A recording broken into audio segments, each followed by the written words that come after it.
ঘুরিয়ে ফিরিয়ে কেডসি কিনে দিত, কারণ ওইটা ঈদেও পরবা, স্কুলেও পরবা। আমাদের যে জামা কাপড় ছিল সেটা আমরা বালিশের নিচে রাখতাম। ছবি যে ঈদে রিলিজ হয়, এই রিলিজে সবার আগে খবর নেই কি কেমন যাচ্ছে, ঈদ কেমন কাটলো, ঈদ কেমন কাটে বরাবর। মানে আসলে ঈদ, মানে যখন ছোট ছিলাম তখন তো ঈদ আসলে সেই অর্থে কাটতো। ছোটবেলার ঈদ কেমন ছিল?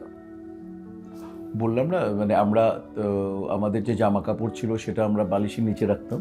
ইভেন জুতো ছিল না, কেডস কিনে দিত বাবা মারা, পর্যাপ্ত পরিমাণে টাকা পয়সা, যদিও চেন বুট বলতাম কিনে দিতে, কিন্তু বড় ভাই বাবার আদেশে সীমিত টাকা দিয়ে, আমাদের বাসা তো পুরনো ঢাকায়, তো সেখান থেকে সদরঘাট ছিল তখন একমাত্র মার্কেট বলি, ওইখানে শপিং মল ছিল সদরঘাট, ওই বাটার দোকান থেকে ঘুরিয়ে ফিরিয়ে কেডসি কিনে দিত, কারণ ওইটা ঈদেও পরবা, স্কুলেও পরবা।